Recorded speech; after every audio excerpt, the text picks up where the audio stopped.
రష్యాలో ఘోరమైన terror attack అయితే జరిగింది. నేను వీడియో స్టార్ట్ చేస్తాను, మీరు మీ లైఫ్ని రీస్టార్ట్ చేయండి. ఇక వీడియోలోకి వెళ్తే, రష్యాలోని మాస్కోలో ఒక కాన్సర్ట్ జరుగుతుంది. కాన్సర్ట్ అంటే తెలుసు కదా, ఏదో ఒక మ్యూజిషియన్ వచ్చి ఒక ప్రోగ్రామ్ని కండక్ట్ చేయడం, లేదా ఒక సెలబ్రిటీ స్టార్ వచ్చి ఒక ప్రోగ్రామ్ని కండక్ట్ చేయడం. సో సింపుల్గా కాన్సర్ట్ అంటే అది.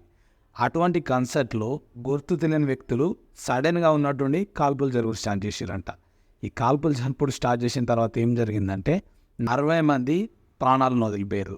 అనవసరంగా పాపం 60 మందిని పొట్టన పెట్టుకున్నారు తీవ్రవాదులు. ఇది టెర్రరిస్ట్ అటాక్.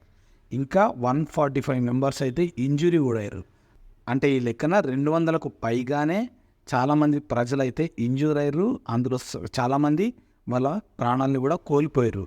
ఇక్కడ థింగ్ ఏంటంటే, వాళ్ళు చేసింది ఏం లేకున్నా అనవసరమైన టెర్రరిస్టుల చేతుల్లో బలవ్వడం.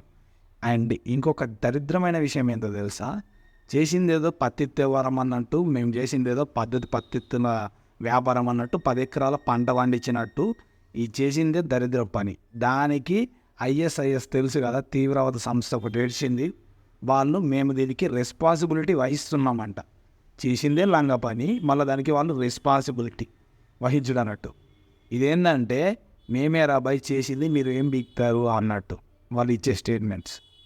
ఎనీహౌ, ఈ ఐఎస్ఐఎస్ ఏదైతే ఉందో, ఈ పుతిన్ బాబాయ్ చూసి ఒక్కసారి లేపుతాడు వీళ్ళని, ఖచ్చితంగా లేపుతాడు. ఆయన ముందే సాదాసీదా మనిషి కాదు. వీళ్ళని దొబ్బితే బెస్ట్ నన్ను అడిగితే. So rest in peace all the souls. మనది కొత్త ఛానల్ కాబట్టి ఛానల్ నచ్చితేనే ఒక లైక్ చేయండి, ఛానల్ నచ్చితేనే ఒక సబ్స్క్రైబ్ చేసుకోండి, ఛానల్ నచ్చితేనే మీ ఫ్రెండ్ ఒకరికైనా షేర్ చేయండి. నెక్స్ట్ వీడియోలో కలుద్దాం. Thanks for watching.